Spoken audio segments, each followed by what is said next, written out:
Hey everybody, what's up? It's Alex over at Laser Everything, and today we're going to be engraving not one, but two different watches, and I'm going to show you two different ways to do it to get the best mark for your situation. Both of these watches are steel backed, so we're going to be doing a lot of steel stuff today. We're going to learn a new steel setting while we're in here taking a look at this stuff as well. So come along with me if you're interested on learning how to engrave watches with a fiber laser. This is the video for you. Let's jump right into it.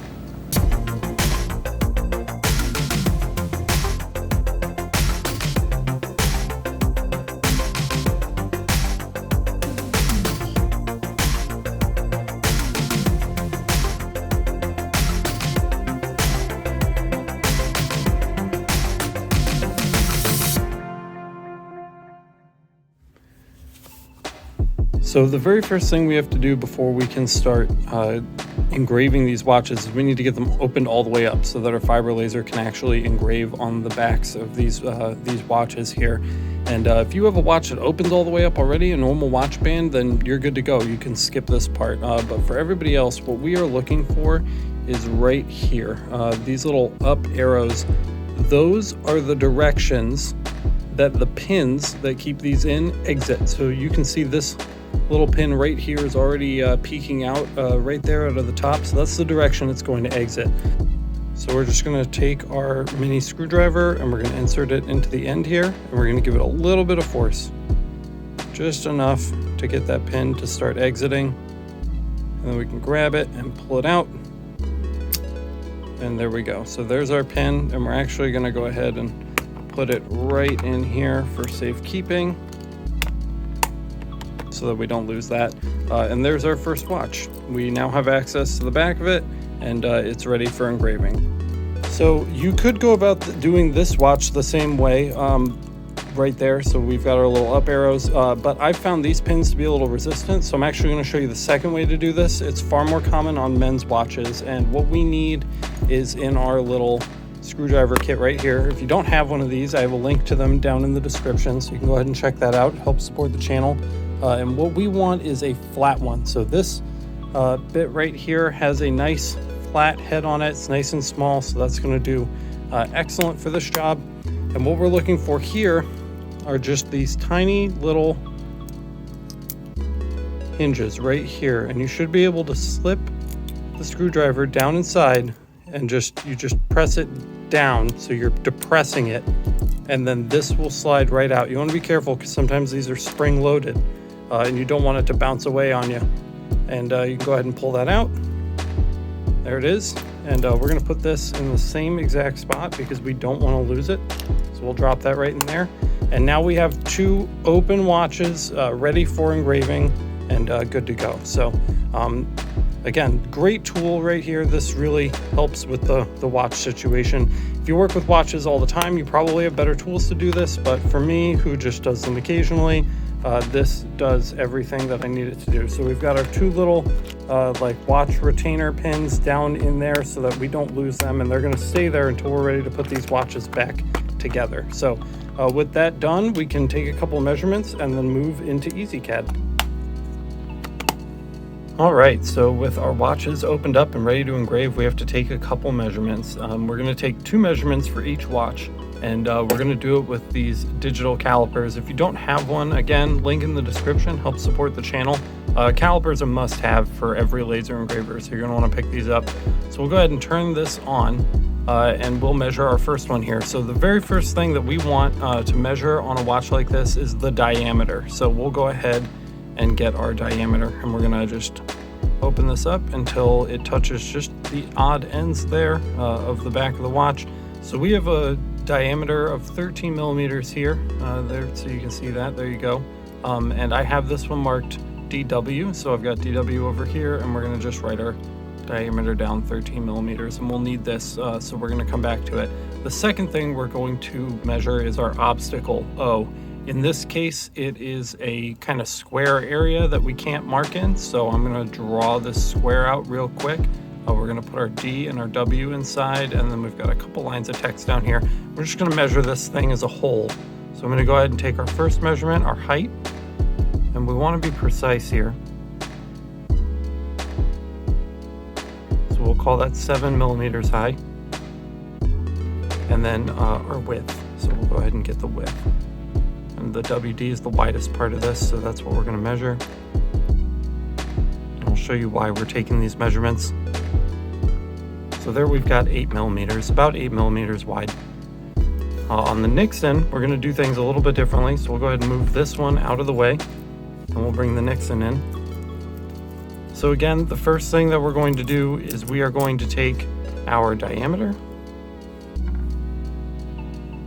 If you have a beveled edge, you want to measure inside the beveled edge. So we'll just get this as close as we can here. We can use these little lines here to try to keep things straight. You want our measurement to be straight across here. It looks like 37 millimeters is a pretty safe bet. Maybe 36.5, we'll call it. So we've got our diameter 36.5 millimeters. And instead of measuring the width and height of our obstacle here, we're not going to use any of this space down here or any of the space on the sides. So we don't really need a width and height. All we need is the distance down from the top that we are able to use here. So that's really easy to measure, and I'll show you again once we get into software why we're doing it this way. So if we just go ahead, sorry, I'm trying to dodge the tripod here. So we'll just get a height on this. Be careful not to scratch your piece with your caliper there. And it looks like 7.5 millimeters. So we'll just draw our circle. And what we're going to do is we know we need to come down, right? 7.5 millimeters. And then we can do a line straight across, and we know this is our work area right in here. So that's where we can put our text. We're just going to consider all of this out of bounds. Okay, so we've got our measurements. We're finally done in the real world until it's time to engrave. So I'm going to move this stuff over to the fiber bed, and we're going to jump into software to start designing these files. All right, guys, so we are in Ezcad, and we have our artwork here. So we'll just Shift C to center that up, and we'll get a good look at it here.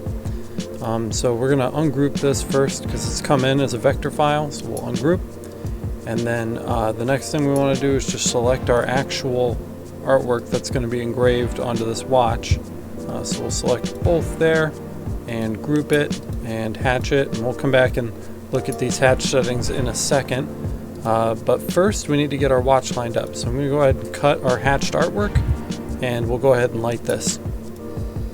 So here we are at the fiber, and the first thing we want to do is just make sure that we're in focus. If you'd like to know how to make a focal stick, check out my video on new lenses over on the channel, because that video actually talks about how to make a focus stick just like this for just such an occasion. So we're in focus, and that looks good.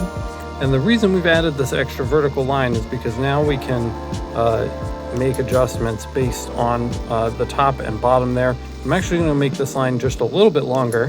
There we go. And now with our line longer, we can see where it is coming up onto the band on the top and the bottom. And if that line is nice and straight, we know everything else is nice and straight too. So we have two goals here. We want our circle to be in the middle of this outer circle, obviously, and then we want our two lines to be center. And if those points all meet up the way they're supposed to, everything should be nice and straight. So we'll just make a small adjustment here just to get that red laser right in the center of the inner circle there on the watch, and a very slight rotation to make sure that things are straight. And that looks really good to me. I'm actually grabbing the edges of this felt here and moving the felt. It's a little easier to control than moving the watch with all the weight of the watch band. The other thing is I'm not using this felt for a pretty background. You definitely don't ever want to scratch the face of a brand new watch. So by putting felt down first, we make sure that the watch isn't coming in contact with any of the metal dust that's accumulated on our laser bed, with the added bonus of it being easy to move and manipulate by just sliding the felt around. So if I slide off like this, we can easily just grab the edges of the felt and slide it right back into position. So that really helps kind of maneuver things in a quicker fashion than we'd otherwise be able to do. So Anyway, this is all lined up, so we'll go paste our text back in and then we'll mark it. So with that all lined up, we can paste our artwork back in and we can actually cut our outline for a minute here. Well, let's just, while we're here, we'll group this as well and cut that so it cuts together. And let's look at our hatch settings. So we can go back to pen 0 because we're going to do these one at a time. So we'll 0 and apply. We'll go to hatch 2 and we'll do 0 and apply. And I like to just, for this, we're going to start with a really simple just anodized aluminum setting I use on steel all the time. So we've got hatch 1 at 45 degrees, hatch 2 at negative 45, so that's just standard down there, standard hatch settings. If we come up here, we can select from our library the anodized aluminum setting, which gives us a speed of 1000, power of 80, and a frequency of 25. So we're just going to use this with just one pass here, just to get a foundational mark on the watch, and then we'll come back and check out the anneal setting. So we'll go ahead and light this one more time just to make sure we like how that's lining up. And the placement of our text looks really good right there, so we can go ahead and mark this now. And that's it. We just barely touched it. Now we're going to go in for the anneal there. So we're back in Ezcad, and without touching anything, we're going to select a new parameter from our library. That's going to be our anneal setting. This is the first time we've used this on the channel, so let's take a look at it. So we'll open it up, and we will take a look over here. We're not changing any of our hatch settings. They're going to stay exactly the way they are, so those are still good. These anneal settings are a little bit different than what we're used to, mainly in the frequency area here. Okay, so we've got a pretty slow speed of 330, a power of 30, and we'll be using today a frequency of 190. This works to varying levels of success with frequencies from 50 to 80, so if you're stuck in the lower range, you can test out with some metals what you can get, but you really want as high a frequency as possible. I really love this 190 here, and you guys are going to see why. So without moving any of our artwork, because we haven't touched the watch, we're going to go ahead and run this right now. So we'll just go down here and click mark, and we'll go for this. And that looks really nice, guys. So we'll pick this up here, and you can see it's got a nice shine to it. That's looking really pretty. I'm actually going to throw the macro lens on so I can show it to you up close. But first, we're just going to give it a quick wipe off. So we're going to just grab a clean, dry microfiber cloth, and we're just going to give it kind of just a quick circular, regularly changing the part of the rag that we're using because we don't want to capture steel dust from the back of this watch and then drag it all over the back side of this, especially because it's a mirror finish. And that is looking really, really good.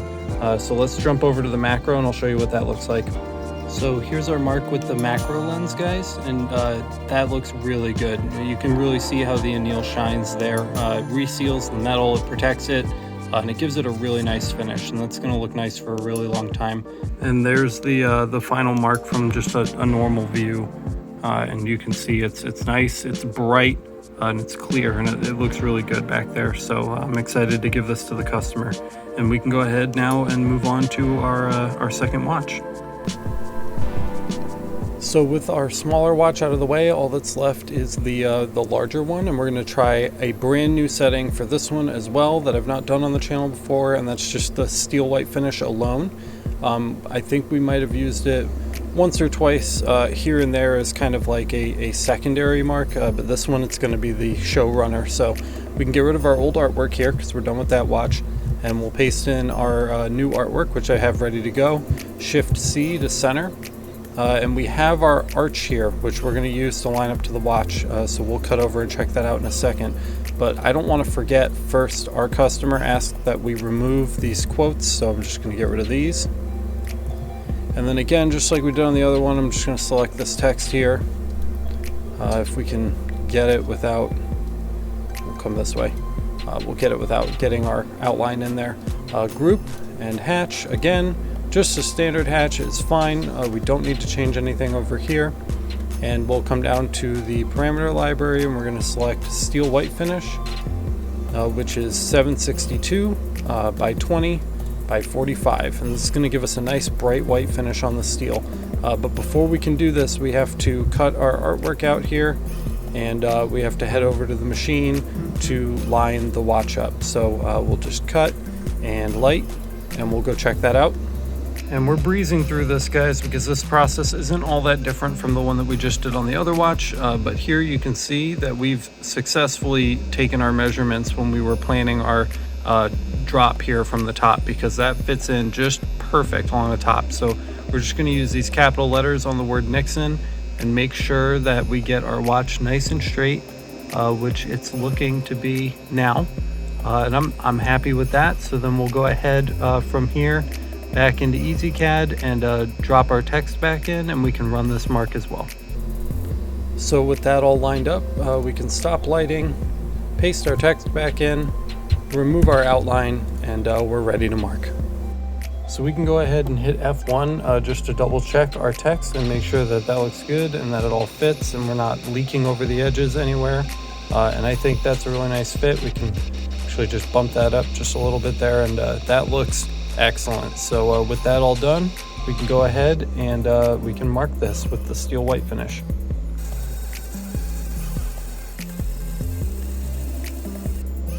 And you can see the contrast on this mark is just amazing. We'll go ahead and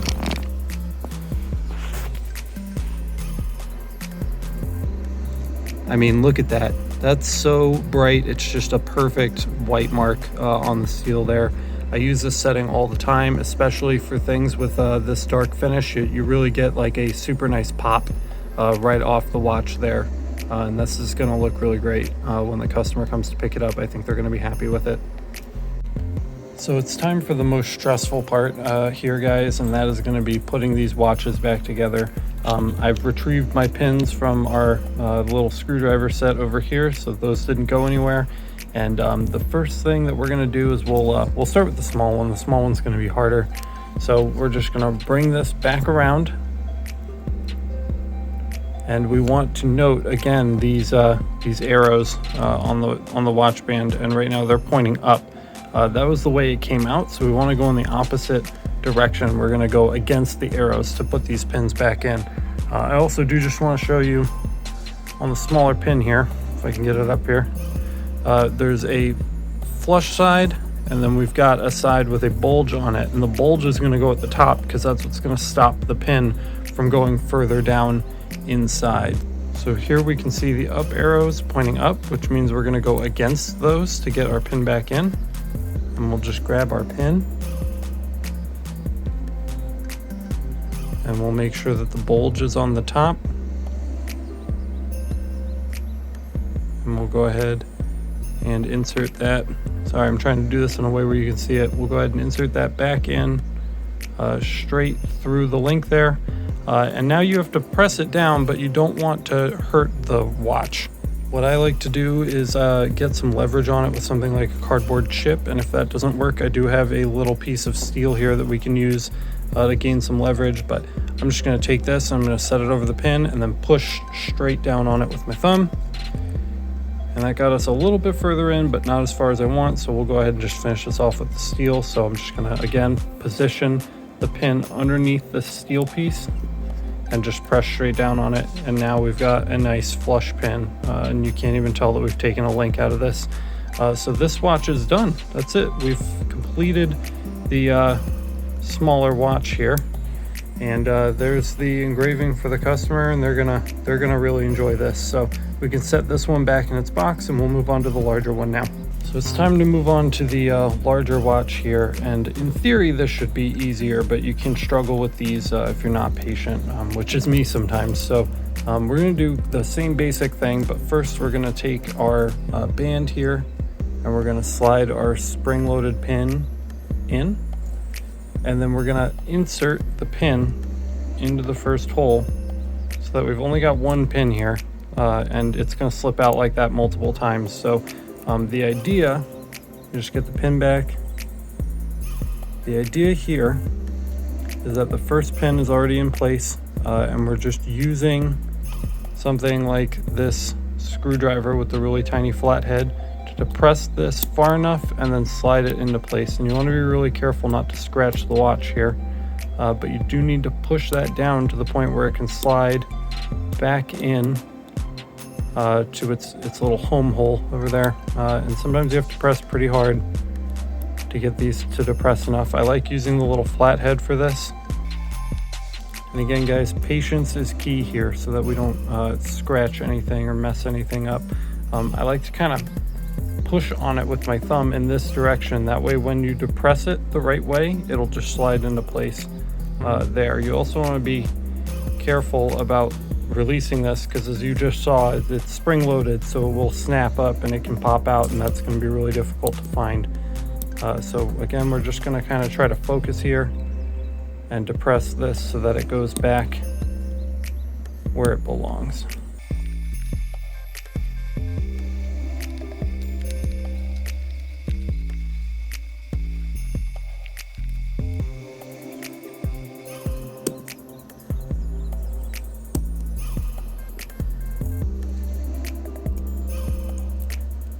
Okay, so we've got it in there, but you gotta kind of wiggle it around until you hear it snap. And that's it. I was so focused on what I was doing, I'm not even sure if it was in front of the camera. Like I said, it's entirely a game of patience, and you do want to be careful when you're doing this. The most important thing is to not scratch the watch casing or the watch face there, because they are going to notice that, and that's not going to be a fun conversation to have. So with that done, we'll just clasp this back up, and that's on nice and tight. The engraving is there, it's nice and bright. It's actually at a pretty easy angle to read, and we're done. That's it.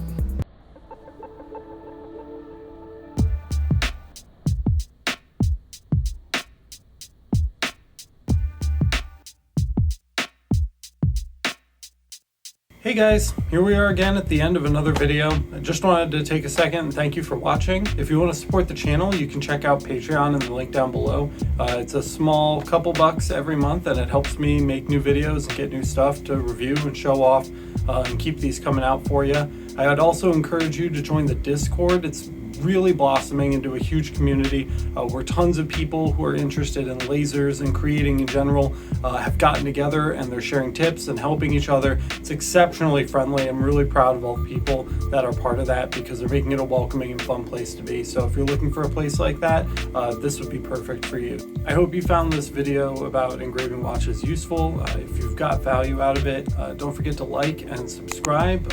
If you're so inclined, hit the little bell so that you get notified the next time that we publish a new video. And that's all I got for today. Brand new videos already recorded, just need to be edited, so they're going to be coming at you real soon. But for now, this is what we've got. So thank you so much for watching, and I will see you guys in the next video. Later.